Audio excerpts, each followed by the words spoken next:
বিসমিল্লাহির রহমানির রহিম। আসসালামু আলাইকুম। আমি জাহেদা খাতুন, সহকারী শিক্ষক, Ahmed Bawani academy school and college. এই করোনা পরিস্থিতিতে স্কুল বন্ধ, তো তাই বলে তোমাদের লেখাপড়া কি থেমে আছে? লেখাপড়া কিন্তু থেমে নেই।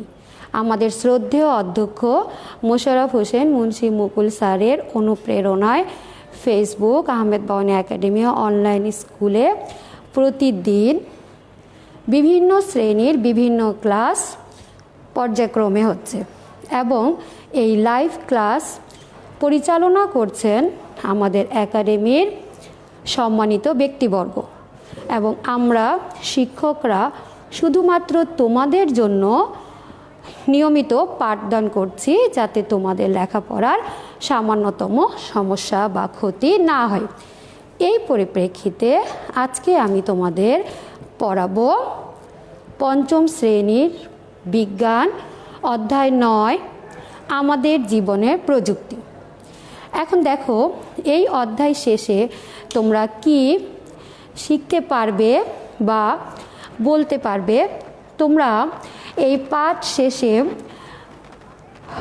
বিজ্ঞান ও প্রযুক্তি কি তা ব্যাখ্যা করতে পারবে, বৈজ্ঞানিক অনুসন্ধানের কয়েকটি পদ্ধতি উল্লেখ করতে পারবে, বৈজ্ঞানিক অনুসন্ধানের পদ্ধতিসমূহ অনুসরণ করে সমস্যা সমাধানের কৌশল নির্ধারণ করতে পারবে, প্রযুক্তির উদ্ভব, বিজ্ঞানের জ্ঞানের প্রয়োগ বা ব্যবহার সম্পর্কে বলতে পারবে, বিজ্ঞানের জ্ঞান ও প্রযুক্তির পার্থক্য বলতে পারবে, প্রযুক্তির বিকাশ ও ব্যবহারের মাধ্যমে জীবনযাপনের মান উন্নয়নের বর্ণনা করতে পারবে এবং সবশেষে আমাদের জীবনে প্রযুক্তির অপব্যবহার ও ঝুঁকি উদাহরণ সহ বর্ণনা করতে পারবে। এটা হলো আমাদের পাঠ শেষে, অর্থাৎ আমি বোঝানোর পর তোমরা আসলে এই পাঠ থেকে কি শিখতে পেরেছো সেটা তোমরা আমি প্রশ্ন করলেই উত্তর দিতে পারবে ইনশাআল্লাহ।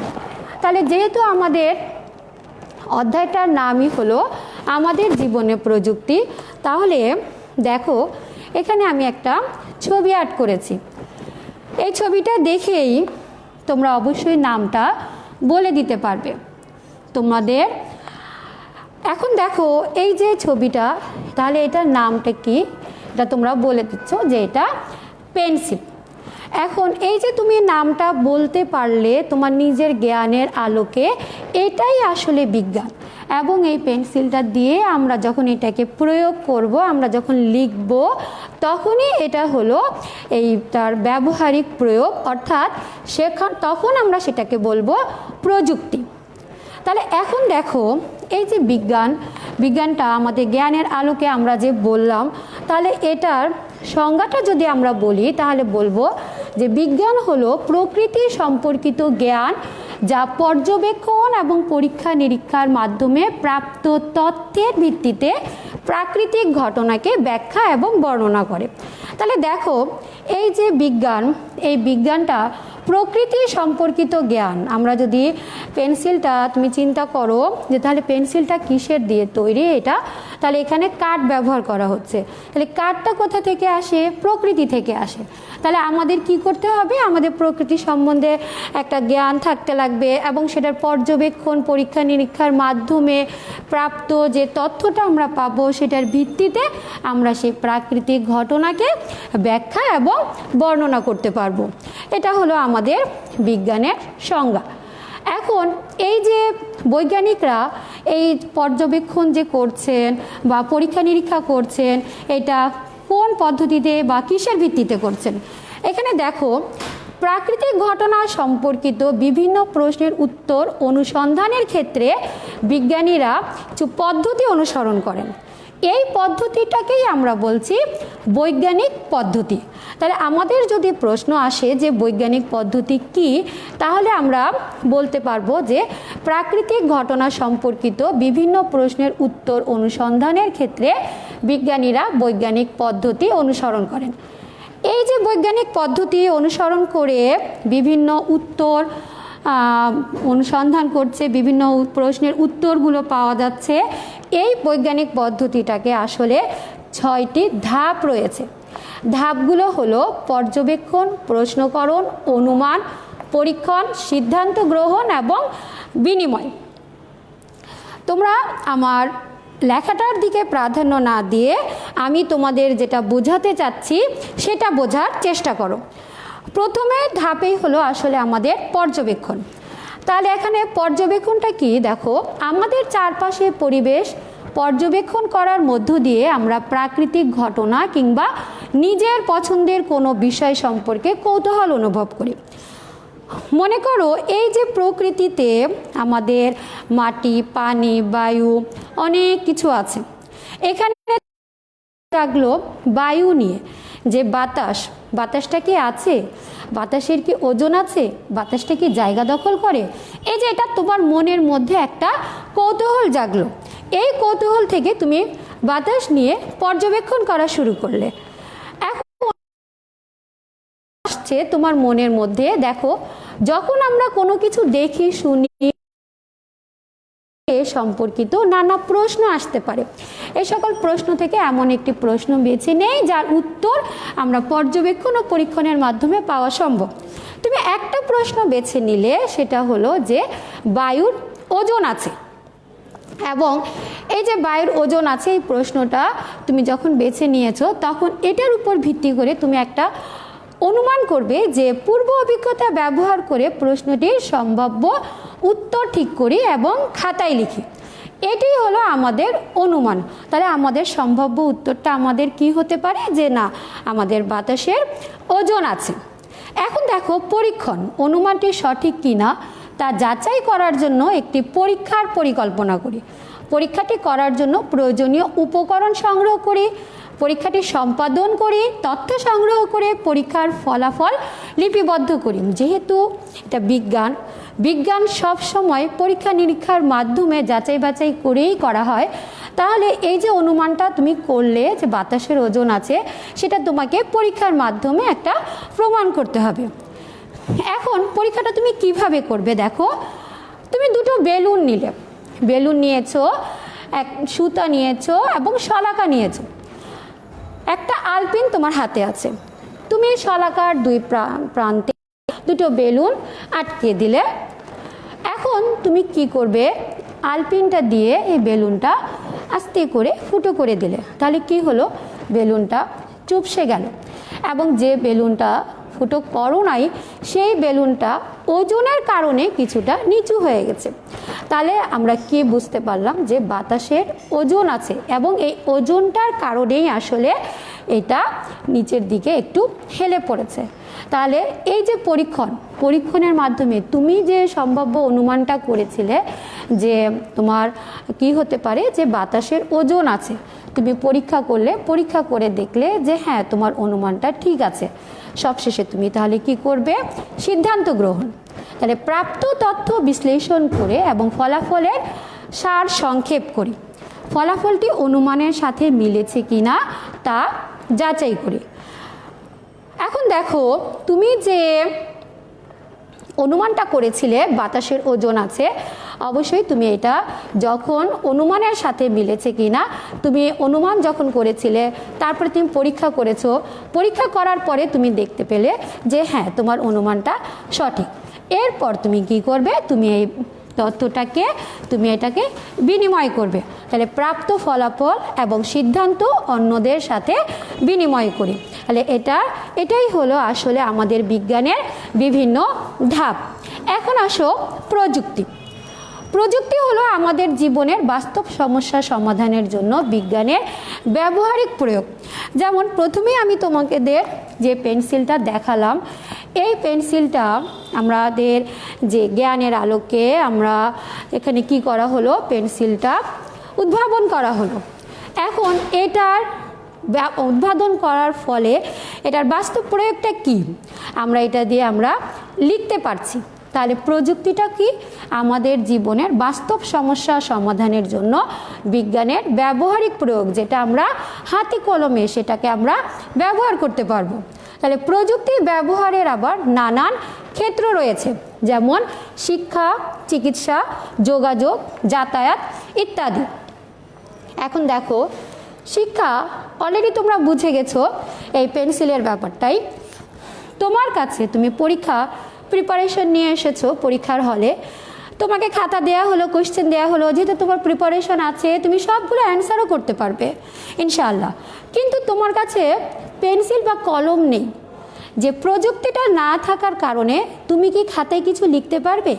পারবে না। তাহলে প্রযুক্তিটা কি করছে? শিক্ষা প্রযুক্তি আমাদেরকে এই কলম, পেন্সিল আবিষ্কারের ফলে আমরা সেই পরীক্ষার খাতায় আমরা লিখতে পারছি। অর্থাৎ তোমার কাছে যেটা সমস্যা তাৎক্ষণিকভাবে মনে হলো যে পেন্সিল না থাকলে আমি কিভাবে করব, বিজ্ঞান সেটাকে কি করেছে? পেন্সিল আবিষ্কারের মাধ্যমে, কলম আবিষ্কারের মাধ্যমে সেটাকে সমাধান করে দিয়েছে। তাহলে বিজ্ঞানের জ্ঞানটাকে প্রয়োগ করে সেখানে প্রযুক্তিটা কি করলো? আমাদের সমস্ত বাস্তব সমস্যাটাকে সমাধান করে দিল। ঠিক তেমনি চিকিৎসা। এখন দেখো, জ্বর হোক, সর্দি হোক, কাশি হোক, যাই হোক না কেন, চিকিৎসা প্রযুক্তির মাধ্যমে আমরা কিন্তু এখন অনেকটা, আগে যেরকম যে মানুষ মারা যেত বিভিন্ন রোগে বা কার কী রোগ হয়েছে সেটা অজানা থাকতো, এখন প্রযুক্তি এতটা এগিয়ে গেছে যে আমাদের শরীরের আভ্যন্তরীণ যদি কোনো সমস্যা থাকে সেটা বিভিন্ন টেস্টের মাধ্যমে আমরা সেটাকে বের করতে পারছি। যোগাযোগ, এই যে দেখো যোগাযোগটা আমি এখানে তোমাদের বোঝাচ্ছি, অথচ তোমরা বাসায় বসে এই প্রযুক্তির মাধ্যমে মোবাইলে আমার এই পড়াটা শুনতে পারছো। করোনাকালীন সময় তোমরা বাসা থেকে বের হতে পারছো না, কিন্তু তোমাদের তো পাঠ শিখতে হবে, জানতে হবে। সেটা কিভাবে সম্ভব হয়েছে? একমাত্র প্রযুক্তির মাধ্যমে কিন্তু এটা সম্ভব হয়েছে। প্রযুক্তিটা কি করছে? আমাদের সাথে, আমার সাথে তোমাদের যোগাযোগটা স্থাপন করে দিয়েছে, যে যা আমি তোমাদেরকে বোঝাতে সক্ষম হচ্ছি বা তোমরা বুঝতে পারছো। আর যদি তোমরা নাও বুঝতে পারো তাহলে তোমরা আমাকে কমেন্টে লিখতে পারবে যে এই জিনিসটা আমি বুঝতে পারিনি, আমি তোমাদেরকে পরবর্তীতে সেটা কমেন্টের মধ্যেই আমি তোমাদের অ্যান্সারগুলো দিয়ে দিব ইনশাআল্লাহ। তাহলে এটাই কিন্তু এই যোগাযোগ প্রযুক্তির একটা সুফল। যাতায়াত, দেখো আমরা এখন বিভিন্ন জায়গায় যাতায়াত করি, যদিও এখন করোনাকালীন সময় স্বাস্থ্যবিধি মেনে আমাদেরকে সব কিছু করতে হবে। তো দেখো আমরা যাতায়াতের ক্ষেত্রে তুমি স্কুল থেকে বাসায় যাবে বা বাসা থেকে স্কুলে আসবে বা বাসা থেকে যে দূরবর্তী স্থানগুলো আছে বা কোনো ভ্রমণে যাচ্ছ, তাহলে তোমার কি দরকার হবে? বিভিন্ন যানবাহনের প্রয়োজন হবে। তখন তোমার পক্ষে কি পায়ে হেঁটে অনেক দূরে বা দেশের বাইরে যাওয়া কি সম্ভব না। তাহলে প্রযুক্তিটা কি করছে? আমাদের জীবনের বাস্তব সমস্যার সমাধানে বিজ্ঞানের ব্যবহারিক প্রয়োগটা করছে। এটা হলো আমাদের প্রযুক্তি। এখন দেখো, এই যে আমি বিজ্ঞানও বুঝালাম, প্রযুক্তিটাও বললাম, আর অবশ্যই এই দুটার মধ্যে একটা সম্পর্ক রয়েছে, যে প্রযুক্তি কিভাবে বিজ্ঞানের জ্ঞানকে ব্যবহার করে বা প্রযুক্তি ও বিজ্ঞানের উদ্দেশ্যটা যদি ভিন্ন হয়ে থাকে, কিন্তু এরা কিন্তু পরস্পর সম্পর্কযুক্ত। তাহলে তোমার মনে প্রশ্ন আসতে পারে যে কিভাবে এটা বিজ্ঞান এবং প্রযুক্তি দুটো পরস্পর সম্পর্কযুক্ত। দেখো, বিজ্ঞান হলো প্রকৃতি সম্পর্কিত জ্ঞান, ইতিমধ্যে তোমরা বুঝে গেছো আশা করি। আর প্রযুক্তি হলো আমাদের জীবনের বাস্তব সমস্যা সমাধানের বিজ্ঞানের ব্যবহারিক প্রয়োগ। তাহলে বিজ্ঞান ও প্রযুক্তির উদ্দেশ্য ভিন্ন হলেও এরা কি করছে? এরা পরস্পরের সাথে নিবিড়ভাবে সম্পর্কিত। অর্থাৎ বিজ্ঞানের জ্ঞানকে ব্যবহার করেই বিভিন্ন প্রযুক্তি ব্যবহার করা হয়। যেমন দেখো, যে কোনো কিছু যদি আমরা বাস্তব উদাহরণ দিকে আমরা উপলব্ধি করি, তাহলে আমাদের সেই পড়াটা কিন্তু অনেক সহজ হয়ে যাবে। আর বিজ্ঞান এমন একটা টপিকস মুখস্থ করার না, তুমি যতটা বুঝতে পারবে, নিজের মধ্যে আত্মস্থ করতে পারবে, দেখবে তোমার সেই পড়াটা অনেক সহজ হয়ে গেছে। এখন দেখো, এই যে সম্পর্কটা, বিজ্ঞানীরা কি করছেন? বিজ্ঞান এবং বিদ্যুৎ এবং আলোর মতো বিভিন্ন বৈজ্ঞানিক জ্ঞান আবিষ্কার করছেন। দেখো, বিদ্যুৎ আছে, আলো আছে, এগুলা বিজ্ঞান তার নিজস্ব জ্ঞানের আলোকে বলছে।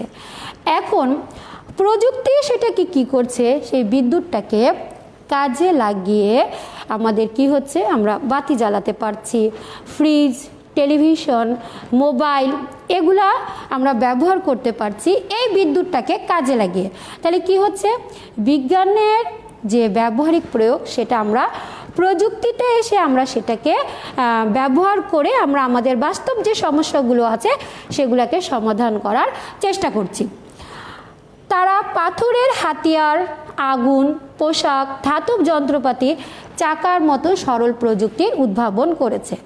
অর্থাৎ এই যে নিত্য নৈমিত্তিক, যেমন আগে যেটা ছিল পাথরের হাতিয়ার, আগুন, পোশাক, ধাতব যন্ত্রপাতি, চাকার মতো সরল প্রযুক্তিটা আগে সরল থেকেই কিন্তু আসলে এখন আমাদের প্রয়োজনের তাগিদে আমরা বিভিন্ন কিছু বিজ্ঞানের জ্ঞানকে প্রয়োগ করে আমাদের বাস্তব সমস্যা সমাধানের চেষ্টা করছি। 18 শতকে দেখো, এখন থেকে অনেক আগে কি হলো, শিল্প বিপ্লবের সময়কালে, বলতে পারো শিল্প বিপ্লব আবার কি, বিপ্লব এমন যুদ্ধ, সেটা কোন ক্ষেত্রে হয়েছিল? শিল্পের ব্যাপারে। শিল্পটা আবার কোন কোন শিল্প? সেটা হলো কৃষি, শিল্প কারখানা, পরিবহন, এইসব ক্ষেত্রে কি হচ্ছে, 18 শতকে একটা ইম্পর্ট্যান্ট লাইন তোমাদের, 18 শতকে শিল্প বিপ্লবের সময়কালে প্রযুক্তির ব্যাপক উন্নয়ন সাধিত হয়েছে, বিশেষ করে কৃষি, শিল্প কারখানা, পরিবহন ইত্যাদি ক্ষেত্রে। তাহলে বিজ্ঞানীদের আবিষ্কৃত জলীয় বাষ্পের ক্ষমতাকে কাজে লাগিয়ে মানুষ বাষ্পীয় ইঞ্জিন উদ্ভাবন করেছে। তুমি দেখবে চুলায় একটা পাত্রের মধ্যে পানি দিয়ে তুমি যদি ঢাকনা দিয়ে ঢেকে দাও, তাহলে সেই ঢাকনাটা, পানিটা যখন ফুটবে, সেই জলীয় বাষ্পের চাপে ঢাকনাটা পড়ে যাবে। তাহলে এটা হচ্ছে, তখন বিজ্ঞানীরা চিন্তা করলেন এই জলীয় বাষ্পটাকে কিভাবে কাজে লাগানো যায়। বিজ্ঞানীদের আবিষ্কৃত সেই জলীয় বাষ্পের ক্ষমতাটাকে কাজে লাগিয়ে প্রযুক্তিবিদরা আবার কী করেছেন, বাষ্পীয় ইঞ্জিন উদ্ভাবন করা হয়েছে।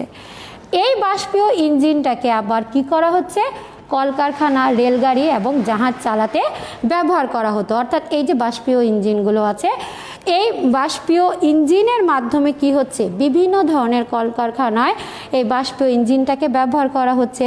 আমরা যে রেলগাড়িতে চড়ি সেখানে ব্যবহার করা হচ্ছে এবং জাহাজ চালাতে এটাকে ব্যবহার করা হচ্ছে।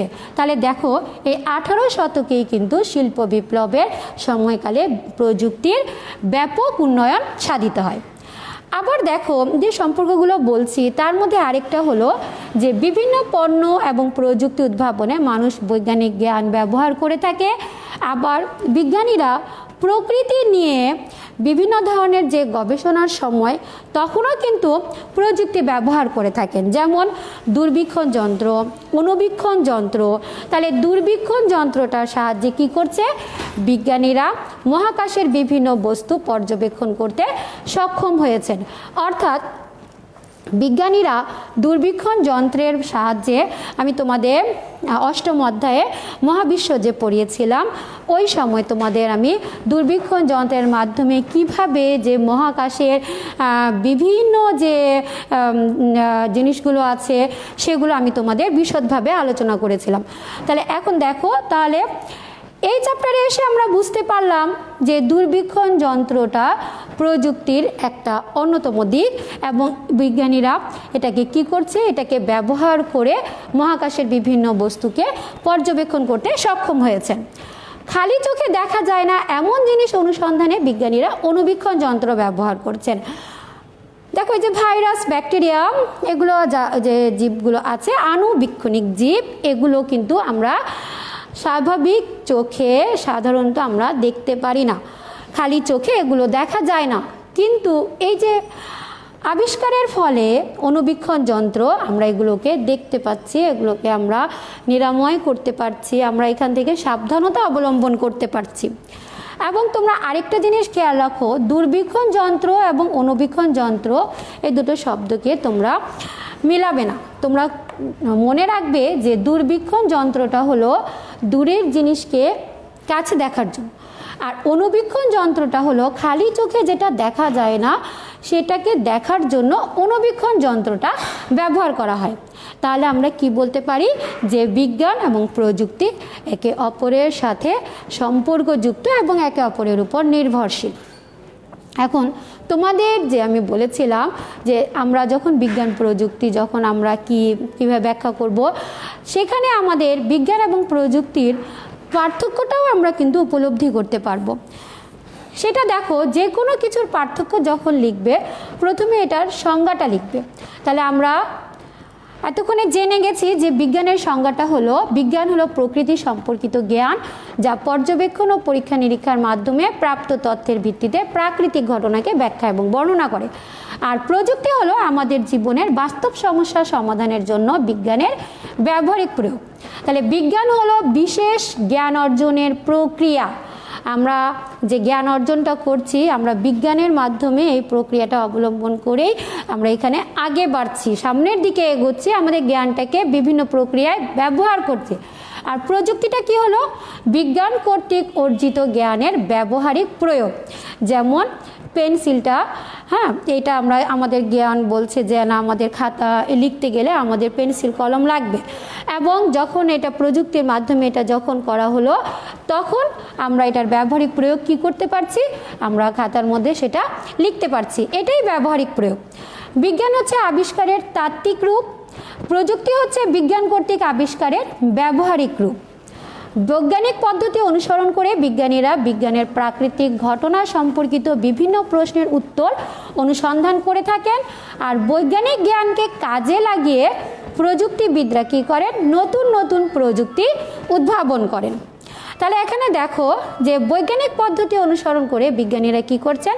বিজ্ঞানের প্রাকৃতিক ঘটনা সম্পর্কিত বিভিন্ন প্রশ্নের উত্তর অনুসন্ধান করে থাকেন। আর বৈজ্ঞানিক জ্ঞানকে কাজে লাগিয়ে এখানে বিজ্ঞানীরা যেটাকে বিজ্ঞানের প্রাকৃতিক ঘটনা সম্পর্কিত প্রশ্নের উত্তরটাকে অনুসন্ধান করছেন, প্রযুক্তিবিদরা কি করছেন? নতুন নতুন প্রযুক্তি উদ্ভাবন করছেন।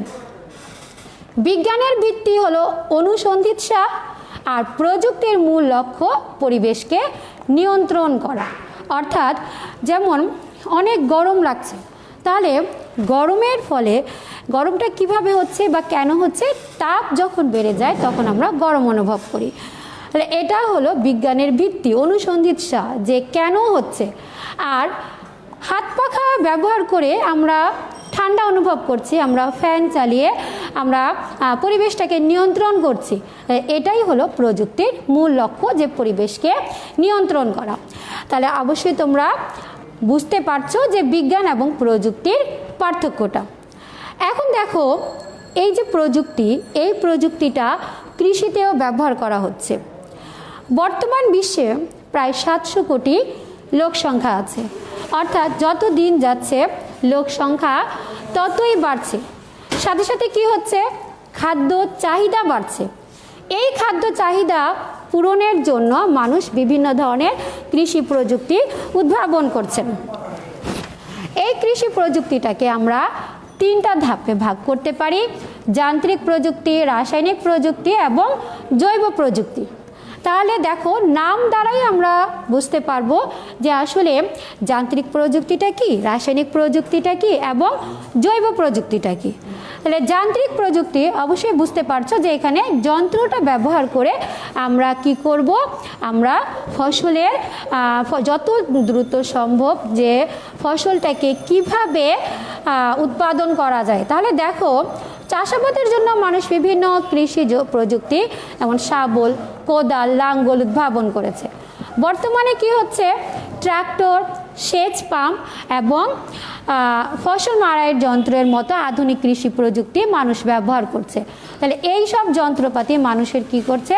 স্বল্প সময়ে অধিক খাদ্য উৎপাদনে সাহায্য করছে। ঠিক তেমনি আছে রাসায়নিক প্রযুক্তি। তাহলে বাড়তি উৎপাদনের জন্য অনেক ফসলে রাসায়নিক সার এবং কীটনাশক ব্যবহার করা হয়। রাসায়নিক সার উদ্ভিদের ভালো বৃদ্ধিতে এবং সঠিক ফসল উৎপাদনে সহায়তা করে। তাহলে এই যে ফসল যেটা উৎপাদনে সহায়তা করবে, এটা কিভাবে করবে? এটা দেখো, এটা রাসায়নিক সার প্রয়োগের ফলে উদ্ভিদের ভালো বৃদ্ধিতে এবং অধিক ফসল উৎপাদনে এটাকে সহায়তা করবে। রাসায়নিক পদার্থ ফসলের ক্ষতিকারক পোকা এবং আগাছা দমন করে অধিক খাদ্য উৎপাদনে ভূমিকা রাখছে। তোমাদের এই যে রাসায়নিক সার, তারপরে এইটা যে ক্ষতিকর পোকা, আগাছা দমন করছে, এখানে দেখা যাচ্ছে যে এই যে প্রযুক্তি সম্বন্ধে আমি কিন্তু তোমাদের যে অধ্যায় 2-এর মধ্যে যে পড়েছিলে সেখানে আমি এগুলো বিশদভাবে আলোচনা করেছিলাম। আমি এখন দেখো তোমাদের যে জৈব প্রযুক্তি, তাহলে মানুষের কল্যাণে নতুন কিছু উৎপাদনে জীবের ব্যবহারই হলো জৈব প্রযুক্তি।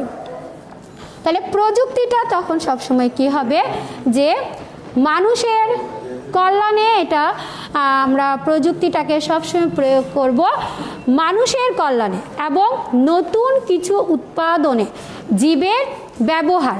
অর্থাৎ আবারও বলছি, প্রত্যেকটার সাথে কিন্তু নামের সাথে তার কাজের একটা মিল রয়েছে।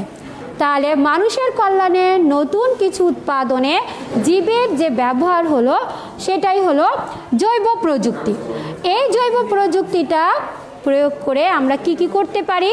জৈব প্রযুক্তির মাধ্যমে বিশেষ বৈশিষ্ট্য সম্পন্ন উদ্ভিদ সৃষ্টি করা হচ্ছে। এই যে বিশেষ বৈশিষ্ট্য সম্পন্ন, এই বিশেষ বৈশিষ্ট্যটা আসলে কি? এটা হলো মানুষকে অধিক পুষ্টি সমৃদ্ধ, পোকামাকড় প্রতিরোধী এবং অধিক ফলনশীল উদ্ভিদ উৎপাদনে সহায়তা করছে। অর্থাৎ আমরা সব সময় কি চাই? এমন একটা ফসল হবে যে ফসলটা অধিক পুষ্টি সমৃদ্ধ হবে, পোকামাকড় প্রতিরোধী হবে এবং অধিক ফলনশীল উদ্ভিদ উৎপাদনে সহায়তা করবে। তাহলে এই সব কিছুই সম্ভব হচ্ছে আমরা যদি এই জৈব প্রযুক্তিটাকে কাজে লাগাই। এবার আসো প্রযুক্তির ক্ষতিকর প্রভাব। এখানে দেখো পরিবেশ দূষণ।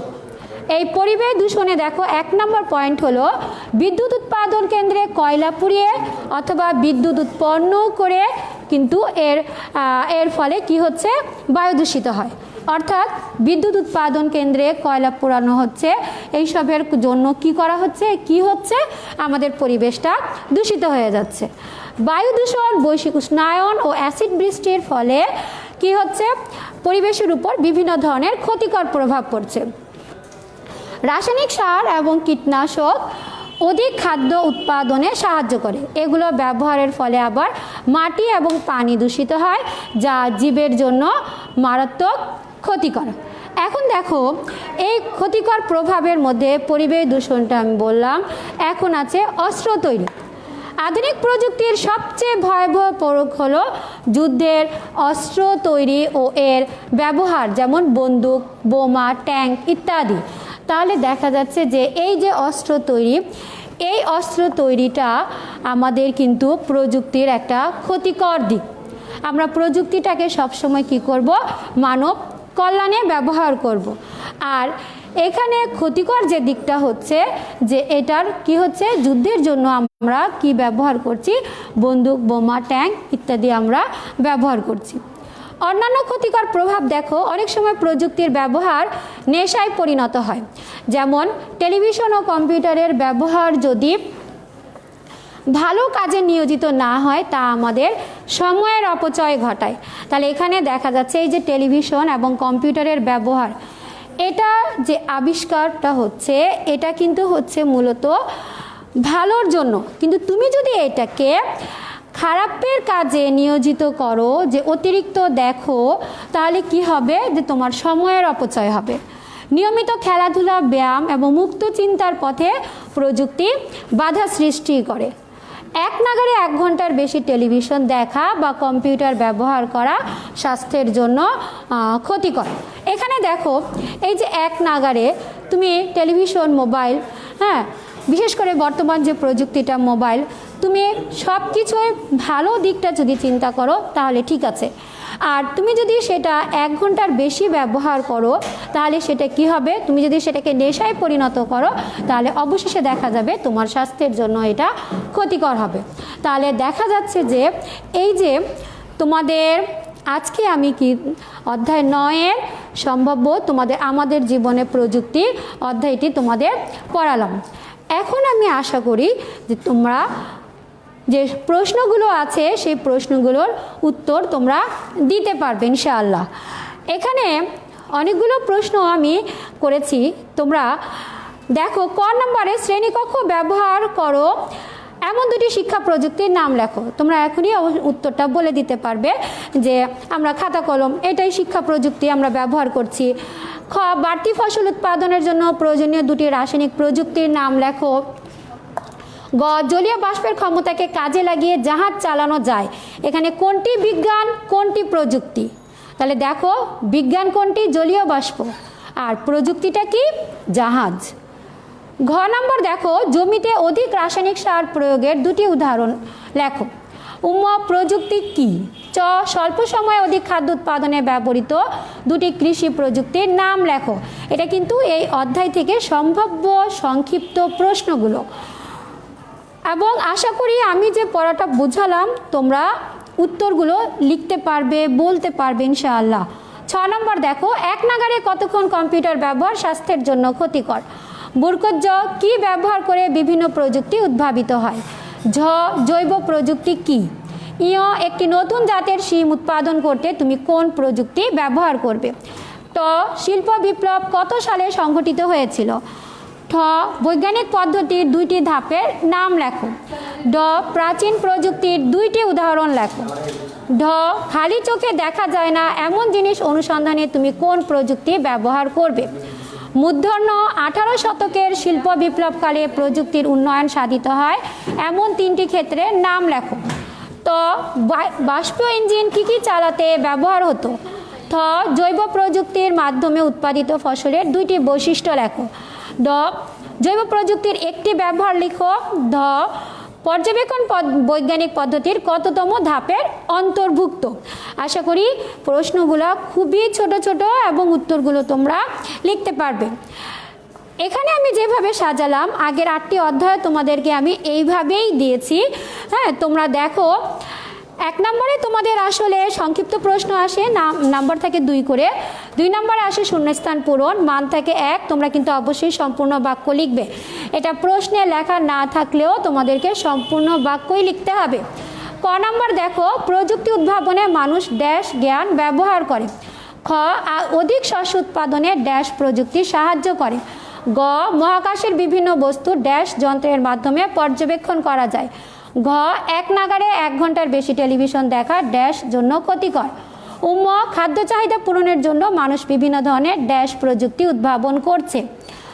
চ বিভিন্ন পণ্য এবং প্রযুক্তি উদ্ভাবনে মানুষ ড্যাশ জ্ঞান ব্যবহার করে থাকে। ছ খাদ্য চাহিদা পূরণের জন্য মানুষ ড্যাশ প্রযুক্তির উদ্ভাবন করছে। বরকত জ বিভিন্ন প্রযুক্তি উদ্ভাবনে মানুষ ড্যাশ জ্ঞান ব্যবহার করে থাকে। ঝ অনেক সময় প্রযুক্তির ব্যবহার ড্যাশ পরিণত হয়। ইয় ড্যাশ শতকে শিল্প বিপ্লব ঘটে। ট ড্যাশ সময়কালে প্রযুক্তির ব্যাপক উন্নয়ন সাধিত হয়েছে। ঠ জলীয় বাষ্পের ক্ষমতাকে কাজে লাগিয়ে মানুষ ড্যাশ ইঞ্জিন উদ্ভাবন করেছে। ড বিজ্ঞানীরা প্রকৃতি নিয়ে গবেষণার সময় ড্যাশ ব্যবহার করেন। ঢ বর্তমানে বিজ্ঞান ও প্রযুক্তি একে অপরের উপর ড্যাশ মূর্ধন্য ড্যাশ সার অধিক ফসল উৎপাদনে সহায়তা করে। ত ড্যাশ পদার্থ ফসলের ক্ষতিকারক পোকা ও আগাছা দমন করে। থ জৈব প্রযুক্তির মাধ্যমে বিশেষ ড্যাশ উদ্ভিদ সৃষ্টি করা হচ্ছে। ড কয়লা পুড়িয়ে বিদ্যুৎ উৎপাদনে ড্যাশ দূষিত হয়। ধ বায়ু দূষণ বৈশ্বিক ড্যাশ ও অ্যাসিড বৃষ্টি ঘটায়। দন্তন্য টেলিভিশন ও কম্পিউটার ব্যবহারের সময় ড্যাশ হতে পারে। এটা হলো তোমাদের শূন্যস্থান পূরণ। এরপরে আসে মিলকরণ। মিলকরণে তোমরা কখনো এভাবে দাগাদাগি করবে না, শুধু একটা অংশ লিখবে না, 2টা বাম পাশ ডান পাশ আছে, 2টাকে মিলিয়ে একসাথে লিখবে। যেমন ক প্রকৃতি সম্পর্কিত জ্ঞান কি হবে? বিজ্ঞান। শিল্প বিপ্লব হয় 18 শতকে। গ খালি চোখে দেখা যায় না এমন জিনিস অনুসন্ধানে ব্যবহৃত হয় অণুবীক্ষণ যন্ত্র। ঘ বিজ্ঞানের ব্যবহারিক প্রয়োগ কি হবে? প্রযুক্তি। প্রশ্নের উত্তর অনুসন্ধানের উপায় বৈজ্ঞানিক পদ্ধতি। এ হলো তোমাদের মিলকরণ। এরপরে আসো কাঠামোবদ্ধ প্রশ্ন। প্রতিটি প্রশ্নের মান থাকবে 6।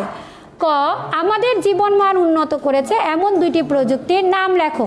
কিভাবে প্রযুক্তি আমাদের জীবনমান উন্নয়ন করেছে এই সম্পর্কে 4টি বাক্য লেখো। 2 + 4 = 6। খ অণুবীক্ষণ ও দূরবীক্ষণ যন্ত্রের একটি করে ব্যবহার লেখো।